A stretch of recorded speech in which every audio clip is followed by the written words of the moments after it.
How's it going this morning? Hope you're doing well. And if it's not morning for you and you're in somewhere other than where I am, and it's super early in the morning, obviously, but if it's not, let me know what country you're reading from or you're tuning in from. I'd love to hear in the comments down below.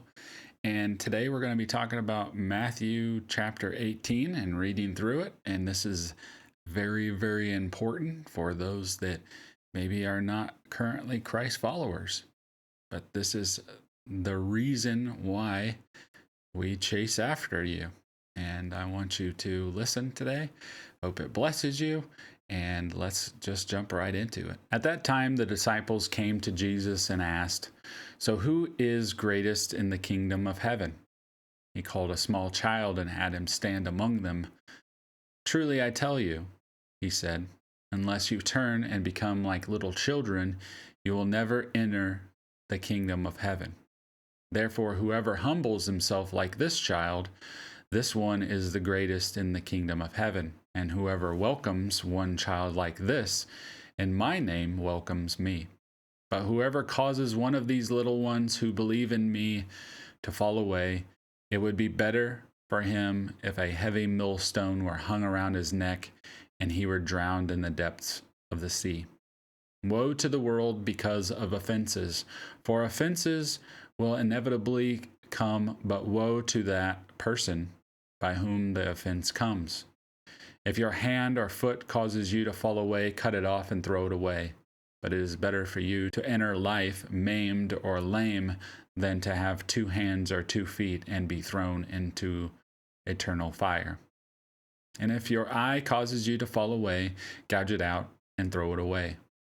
It is better for you to enter life with 1 eye than to have 2 eyes and to be thrown into hellfire. See to it that you don't despise one of these little ones, because I tell you that in heaven their angels continually view the face of my Father in heaven.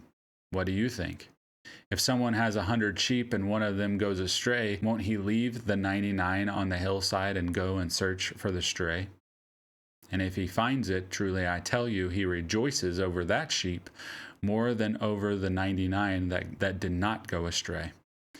In the same way, it is not the will of your Father in heaven that one of these little ones perish. If your brother sins against you, go tell him his fault between you and him alone.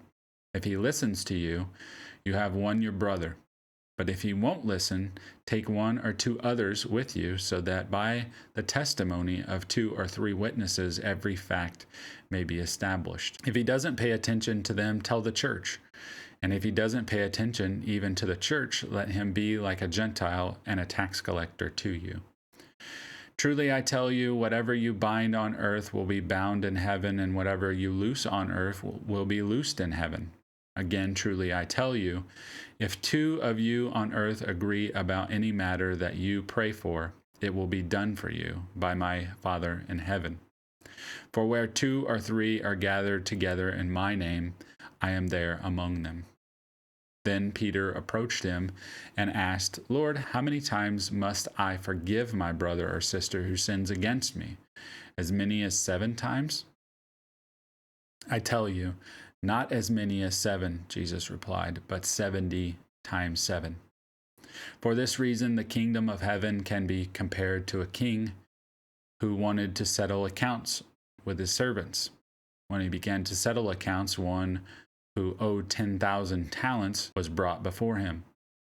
Once he did not have the money to pay it back, his master commanded that he, his wife, his children, and everything he had be sold to pay the debt. At this, the servant fell face down before him and said, 'Be patient with me, and I will pay you everything.' Then the master of that servant had compassion, released him, and forgave him the loan. That servant went out and found one of his fellow servants who owed him 100 denarii. He grabbed him, started choking him, and said, 'Pay what you owe.' At this, his servant fell down and began begging him, 'Be patient with me, and I will pay you back.'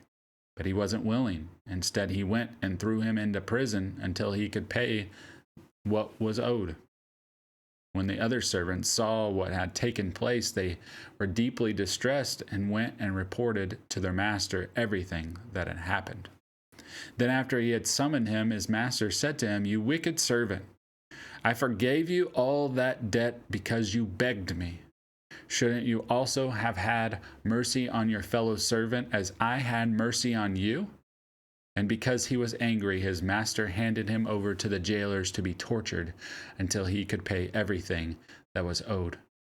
So also my heavenly Father will do to you unless every one of you forgives his brother or sister from your heart. So like I said, these are teaching moments. These are moments to understand what it is to forgive. Because God is forgiving you for horrible atrocities. Yet we can't forgive our brother or sister for little tiny things in our lives. Yes, sometimes it may be a bigger thing than a tiny thing. And I know I might be minimalizing it. But understand that God has forgiven you for horrible things. And he forgives others for horrible things. So take it upon yourself. Just like it says, you need to forgive from your heart. And God knows what that forgiveness looks like. So I hope you have a blessed day today, and we'll see you for the next one.